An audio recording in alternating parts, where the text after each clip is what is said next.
Hi, Georgia. Did you have a good break? Yeah, it's been a little rough, but Okay. trying to make it through. You'll be okay. So, the last time we were together, we had a conversation, and basically, you were explaining to me what was going on in your home life and how stressful it was for you because your wife is now needing 24 hours a day, 7 days a week help, assistance, and you're basically taking this on your own. Your daughter's also ill, so she's not able to help, and your son lives out of state. Did I recap that accurate? Did I miss anything? No, that's exactly what's going on. Okay. So I just wanted to touch base with you again so we could come back together um, and maybe just see if we can set some goals, maybe prioritize uh, the issues going on in your life so that you can, I can get some feedback from you so that we can maybe move forward to the next step to getting you some help. Yes.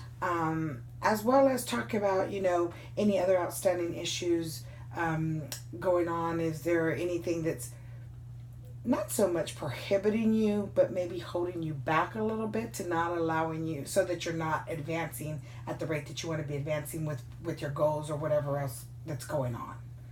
So at this point, I know there's a lot of, I did look into the community services in your area, and it seems to me as if the main issue is honestly you're uncomfortable leaving your wife with just anybody.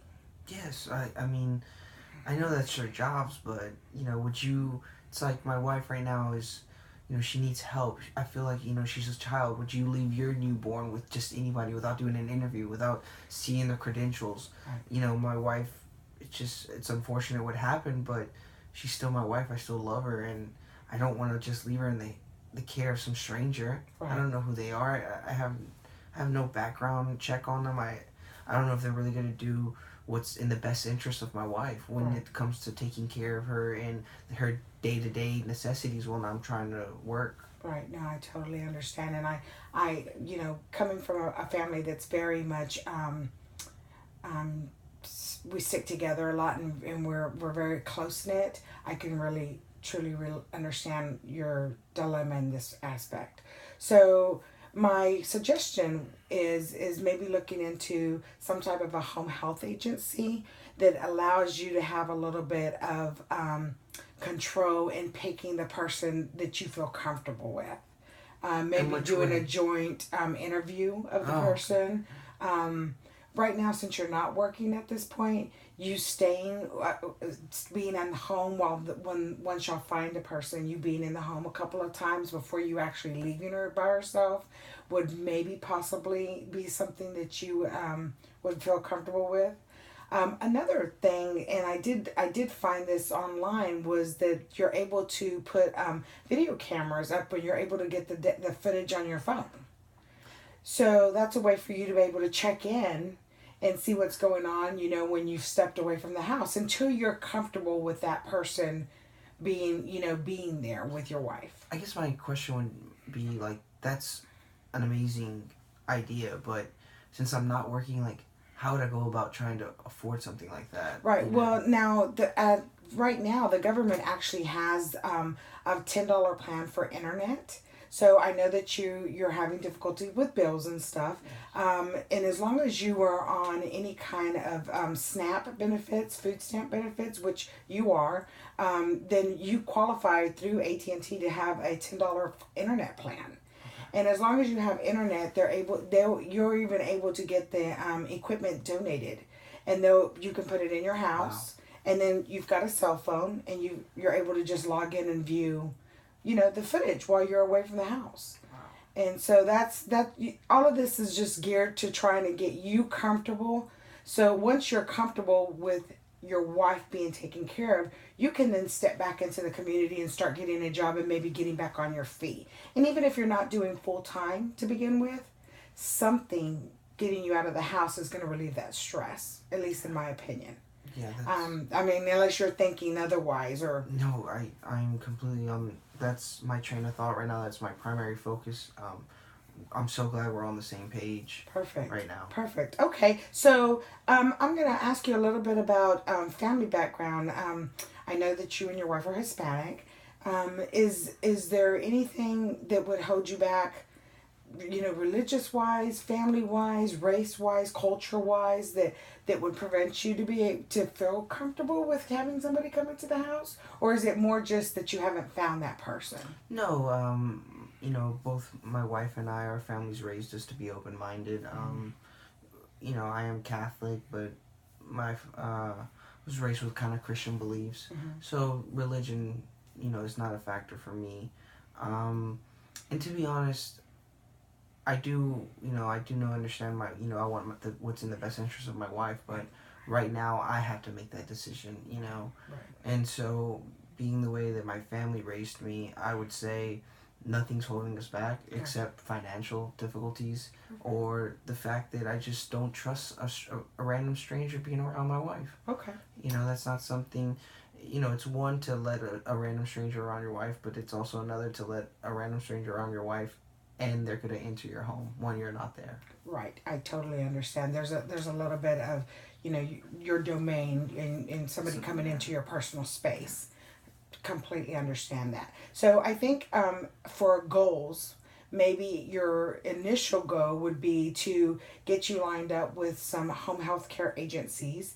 You can pick one that you're comfortable with, and then making sure that you're part of that interview process and moving forward with trying to find somebody.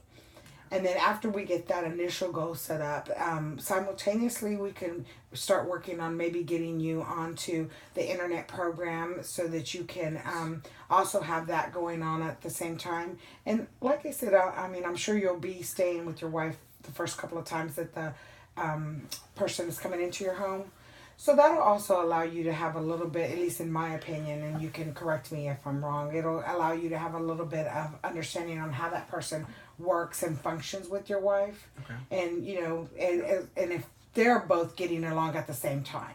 Yeah, of course. I mean, everybody acts, in my opinion, everyone acts good when you're in front of the boss. Right, you're being watched. I just want to be able to build that trust with whoever is watching over my wife, to know that when I'm not watching or when I'm not home, that I still feel confident enough that they're going to take care of my wife.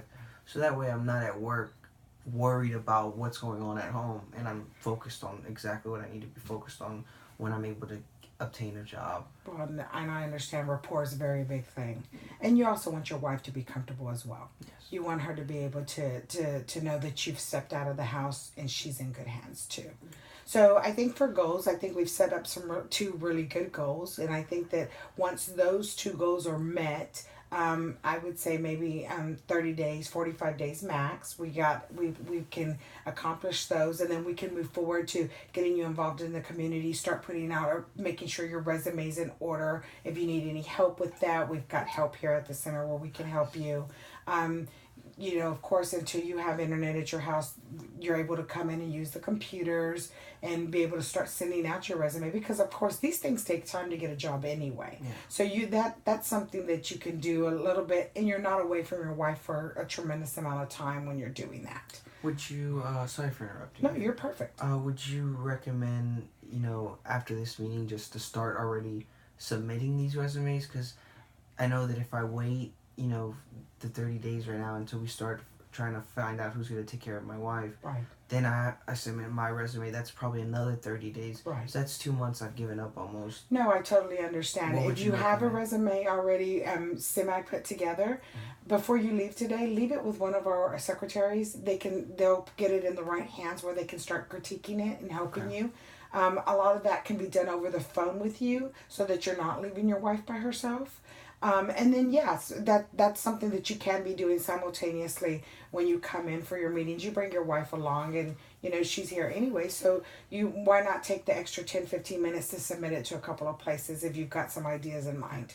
And that would be, I would think, you working towards going in the right direction. Okay. So we've got 3 goals set. Okay.